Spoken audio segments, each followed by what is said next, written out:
This is Toronto Sports Rush. I'm joined this morning by David Pagnotta, editor-in-chief of the Fourth Period, and of course, host and analyst for SiriusXM NHL and the NHL Network. David, good to have you back on the channel. We're going to go a little Leafs. We're going to talk Game 7. You were there last night, and we are going to preview the conference final series. But we have to start with an interesting story out of Leafland, sort of, with them granting permission to the Edmonton Oilers to speak with Craig Berube.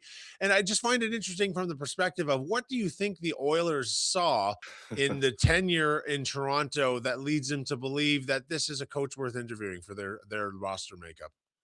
Well, I think it's a few things. I don't think it's just layered exclusively on what he did in Toronto. I mean, him handling star athletes like Mitch Marner last year, Austin Matthews the last couple of years, Willie Nylander, and so on, kind of aligns with some of the stars that they have over there in Edmonton. They had good success last season before roster turnover led to a little bit of roster depletion, and a fifth worst in the league this year. But handling those types of players, winning before in St. Louis, having that experience in the postseason, um, all plays a factor. And I think, obviously Edmonton wasn't thrilled that the news of their desire to talk to Bruce Cassidy was leaked before they even let Chris Knobloch know that he was being let go. Um, so obviously not happy there because they didn't get permission at the time. They still don't yet. I expect that to happen, but just because they have interest and Bruce may have interest in talking to them, he may not see it as a fit after they do have a discussion. So Edmonton has to kind of pull up their backup plans here and see what veteran coaches with cup experience and cup pedigree have that are out there. And Berube checks one of those boxes. I'm sure they're going to talk to Peter Laviolette and a few others as well that also check those boxes. So I think from Edmonton's side, it's doing their due diligence to make sure that they've got backup plan B, C, whatever, if Cassidy isn't going to be their guy. So I think that's part of the desire as to why they want to talk to and why they have already spoken with Craig Berube. Yeah, and the coaching search in Edmonton is obviously very different from what the Leafs are looking at right now. This Yes. Edmonton franchise still believes they are right near the top there, and after coming off of two consecutive Cup final appearances, it does change the way you look at things. But moving to Toronto, just this offseason generally with coaching, and let's be honest, the last month of the season with coaching moves in the NHL, it's an interesting time. And the Leafs search is going to be very wide and broad. They're going to do their due diligence, though, in the Keith Pelly area. We're not entirely certain what that means. You can ask Steve Simmons about that. But they're going to do their due diligence and talk to just about everyone here. What are you hearing from the inside? Are there any leans yet? Are they moving in a direction, or is there a coach type, an archetype that they're looking for specifically? They're still in phase one, Yeah. which is the exploratory stage, and the sense is that they may lean towards younger, potentially first year NHL coach, um, kind of more in that direction than an old school kind of guy. We'll see kind of where that goes, but um, it's going to be interesting again to see kind of how that gets portrayed and how that gets dialed out. But Mhm. for them, they're still going through this widely cast net that they've got, because they're still going to talk to some veteran coaches that are out there that may follow it, that may kind of work within the system that they're moving forward with. We'll see kind of, I would imagine in the next week or so, things will start to shift towards maybe stage two, or at least shortening up or tightening up this net. But maybe leaning towards the younger side is probably the direction that they're going to go in. But they want to make sure they cover all their bases, because from the indication that we've gotten, and we don't have a definitive answer as to what the direction of this team is going to be. But the fact that Jake has prioritized the blue line and wanting to create offense from the rush, from the blue line up, you've got to imagine this is going to be a little bit more of a faster, not necessarily run and gun, but north south type of attack versus what they've had before in a more tempered, structured, disciplined, responsible, which is Chiefs word, type of hockey. So basically more defensive. So whoever follows in that pattern is probably going to be somebody that works well with what they're trying to do roster wise with this group moving forward. Yeah, and you did mention like moving starting the offense from the back line and moving it up there. That was a problem pretty much anyone watching this team has been discussing since Mitch Marner left is there is no puck movement coming from the back end, and that if he is prioritizing that that Yeah, must be music to the ears. And whether he can get it done or not is the other question, new into his position. right, But exactly. with the removal of the assistant general managers, which to some degree would be expected, you've got a new guy in, he wants his own team in place. That's all fine and well. You mentioned the search for a younger coach. That's most likely to fit into the new hockey mindset to a degree. And then you almost wonder if someone like David Carl, though he lacks the NHL experience, he does have a lot of championship pedigree at a lower level, and he is a younger guy. I believe he's 36 years old. Maybe Yep. perhaps someone like him fits this mold ideally. Yeah, I think that type of coach is more likely the direction that they end up going in. Now, David Carl's very comfortable. I talked to him a couple of weeks ago. He's very comfortable in Denver. He's not fond of how the NHL kind of just goes through coaches every few years. He doesn't like that instability. But obviously, it's intriguing when an organization like Toronto comes calling. You're probably going to at least listen, Mhm. and it's going to take a significant type of deal to get him, um, out of that Denver scenario, that situation out there.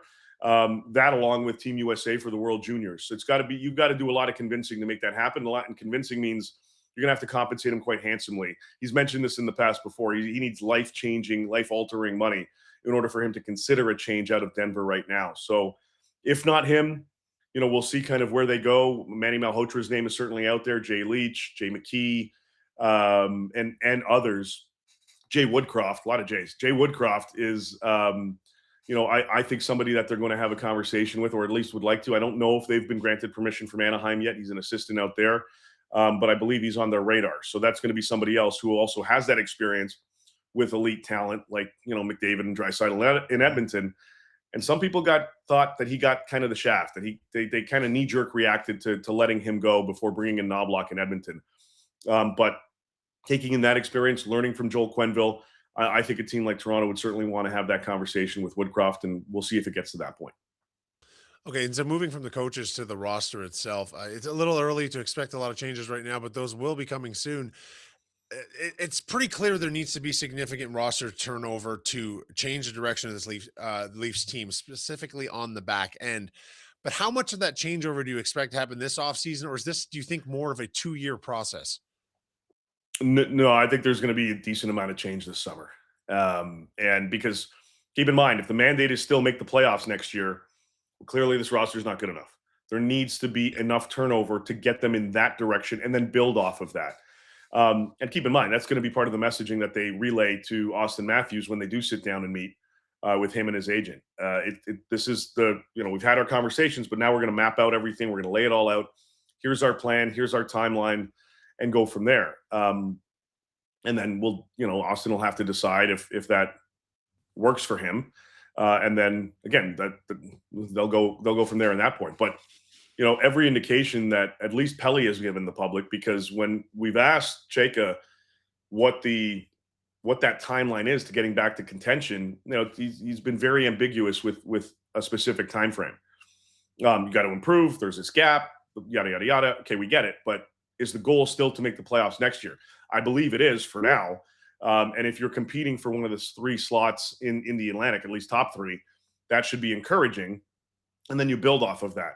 So I would anticipate a decent amount of roster turnover for this group this summer. They've got to figure out their third line and fourth line, especially at the 3C position. They've, I guess, checked the box right now with the first overall pick in terms of, even you would assume, Gavin McKenna, but if not, Ivor Stenberg, both guys who are slotted to be first line left wings.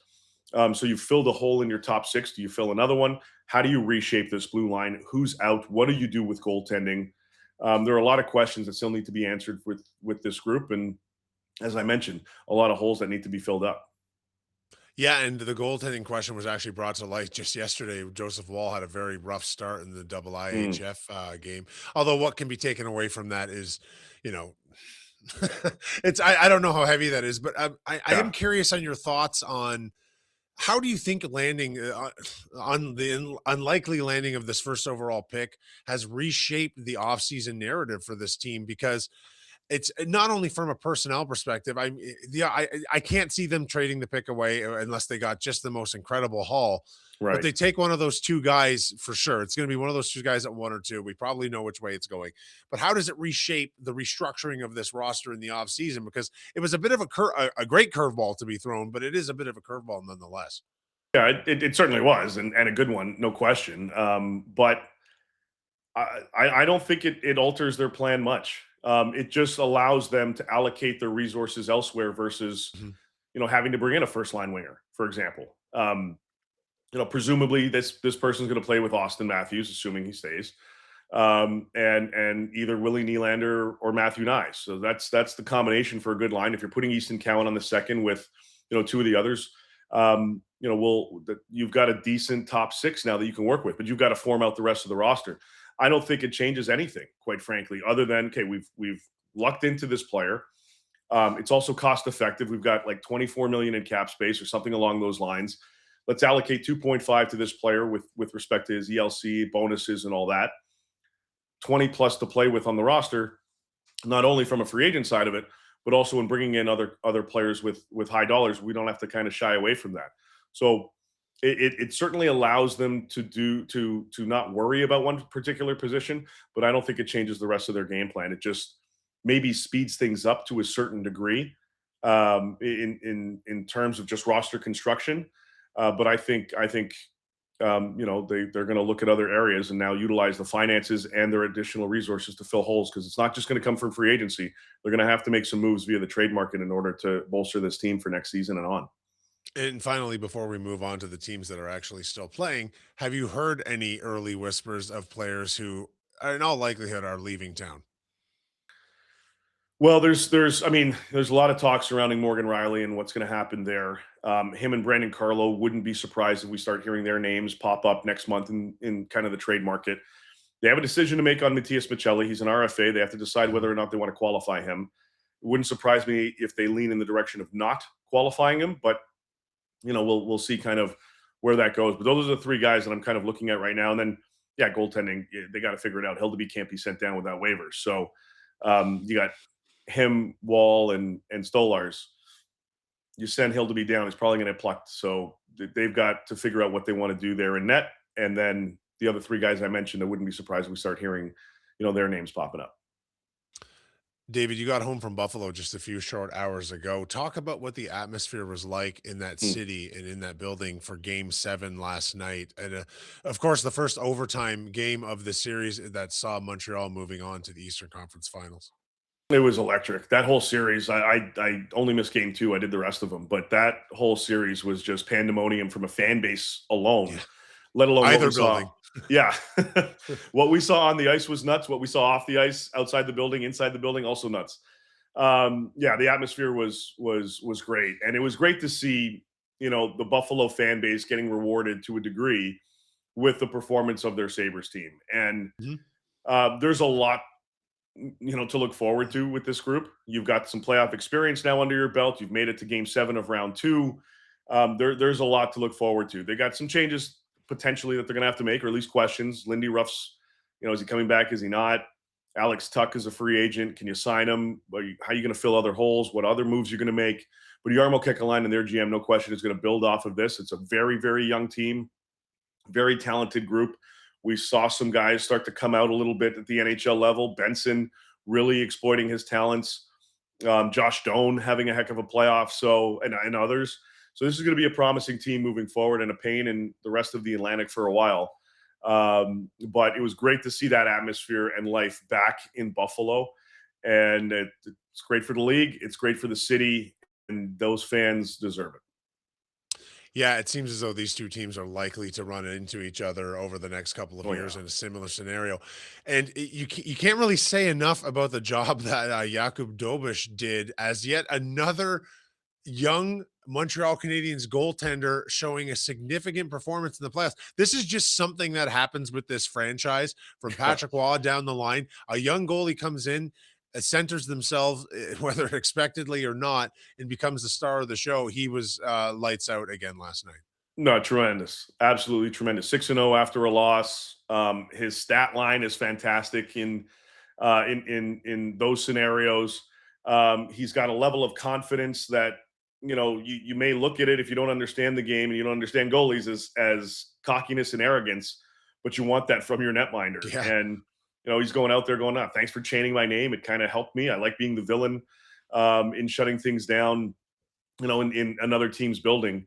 But you're seeing a level of confidence with him that is, especially come playoff time, when a goalie gets super hot, you never know what can happen. You can go on quite a run. So I don't think this is going to be a walk in the park for the Carolina Hurricanes here as game one for the Eastern Conference Final starts Thursday. This is going to be a very, very tough battle. Now, maybe we see a similar performance in game one from the Habs as we did in game one of round two after a 7-game stretch, but they've got an extra day to kind of recoup and, kind of rest up a little bit before game one. So maybe that's to their advantage. It's going to be a different type of approach against Carolina for the Canadiens than it was against Buffalo. So we'll see if they, if Brendan Gallagher, for example, gets into the lineup here, a lot tighter of a system that the Carolina Hurricanes play than that of the Sabres. So different beast. But Dobesh, look, he's been lights out when he needs to be, and a big reason why the Canadiens are moving on to the Eastern Final. Yeah, and that Eastern Final they move on to, of course, move on to play an undefeated Carolina team who they themselves have received excellent goaltending from, but their path was a lot easier to get here. Do you think there's any significance to the amount of time laid off, or has Brindamore got that team so locked in that the layoff won't affect them much? I don't think it's going to affect them that much. If anything, I mean, clearly the time off heals the body, so that's a plus Yeah. for any of the guys that are banged up. You get a little bit antsy though as things kind of move along, and you're watching Game 6. You're going, "Is this it? Nope. All right, Game 7. Okay, let's get this done. Oh, we still have 2 more days." They definitely want to play.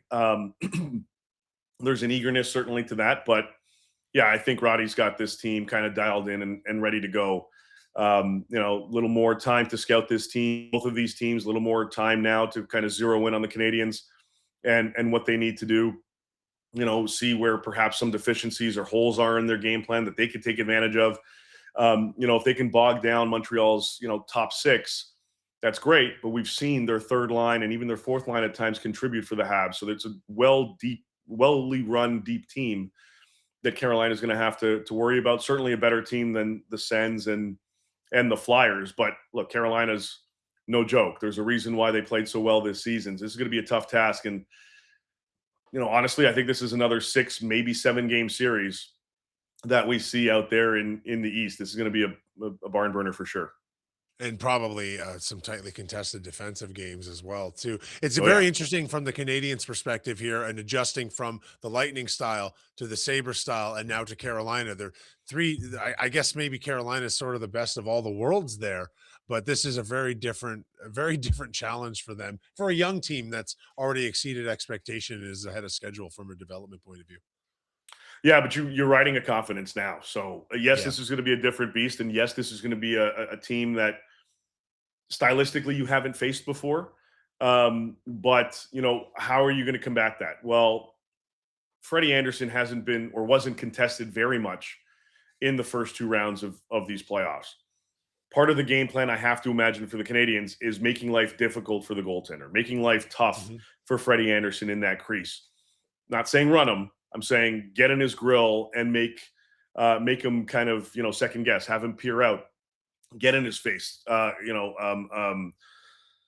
throw as many bodies as you can to mess up his line of sight. And, if he can get a little bit frustrated, that's probably a win for the Canadians. But again, their defense and what they've got back there, not just defensively, but how they were able to kind of exit the zone is impressive. What what Jacob Slavin is able to do, Jacob Slavin is able to do, along with Keandre Miller, who's been lights out so far in the first 2 rounds of the playoffs.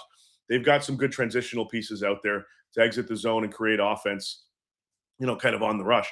The Canadians have to be cognizant of that, but at the same time also recognize the defensive improvements that they're going to face here on a deeper Carolina team than from that style of play than Buffalo. So this is not a walk in the park for either team. This is going to be another highly contested series, and I've got to imagine a pretty exciting one. This may not be as run and gun as we saw against Buffalo offensively, and I don't know if it'll be as tight per se against Tampa because physically it's a little bit different. I think we're going to see some kind of middle ground, some 4-2s, 4-3, 5-3 kind of games here. Even a 2-1 wouldn't shock me at some point in the series. And looking ahead out west before I let you go here, David, what can we expect from this Vegas Avalanche series? And I'm asking from the perspective of the Avalanche surprised me how easily they handled the Wild. I mean, I Mhm. thought they would get through, but they really didn't make it look too difficult. In Vegas, with their last month of the season combined with their playoff run now, it's just been the most topsy turvy from bringing in a new coach, and now the team's flying high. And of course, Mitch Marner leading the playoffs in scoring. I think Right. he still is even after last night. Yep. It just what a story out west in Vegas. But does this team have anything for the Avalanche here? Will this be a long series, or is what do you feel? Yeah, I think both conferences, we're going six at least. Yeah. In this one, Vegas. Now, a lot of Vegas's success will probably ride on the health of Mark Stone, Yes. who's certainly battling injury. But not only a new coach that's been in place, but Carter Hart has been fantastic. Down the stretch, going into the playoffs, and then throughout in the first two rounds, he's been lights out. So you got a hot goaltender that you're dealing with there. William Karlsson coming back in the start of the second round for Vegas really changes their plan of attack, makes them more sound defensively up the middle. It allowed Mitch Marner to go back to the wing and play his style, which certainly benefited them against Anaheim. And that amazing goal he scored in game six. Well, the pass came from Carlson's stick. Beautiful one right down the ice. So, you got a guy who can feed, but also is a lot better responsibly defensively in a two-way style, which they're going to need against a very high potent team in Colorado. But Colorado's also deep up the middle. Vegas is too. You've got, Eichel and Carlson, Hurdle, and I believe Dowd that you've got down the middle. But on the other side of it, you got McKinnon, you got Nelson, you got Kadri, you got Drury. So the middle game is going to be very, it's going to be tough. Probably the toughest one we've seen in these playoffs for this for the Western Conference Final. So Colorado not taking it easy on them. We're taking them for granted by any stretch with how well they played against Minnesota. Vegas is a very, very good team. They got a lot of different ways they can bite you as well. And Dorofeev is going to be somebody certainly counted on to supply a lot of offense for this group. So this is going to be a shot for shot, I think, type of juggernaut versus quasi juggernaut because of injury. So I don't want to call them fully yet. But this is going to be a punch for punch, shot for shot type of series back and forth. And it's going to be really, really exciting. A little bit different in the East. I think it'll be more bogged down. I think we're going to see more high and fly in the West. Yeah, as you've just laid out, David, for hockey fans, this is very interesting because we have two series that are going to look completely different, but likely result in long, hard fought series from both ends. Even more, even perhaps out west than most people would suspect, because Colorado, as you say, they're susceptible as well too. There are holes there, and Oh, yeah. Vegas may be able to find them. Thank you so much for joining us today here on TSR. Of course, this was David Pagnotta, editor in chief of the Fourth Period and host and analyst for SiriusXM NHL and the NHL Network. We'll talk to you again soon. I think later in the playoffs, David. Thanks for joining us. Sounds good. Thank you.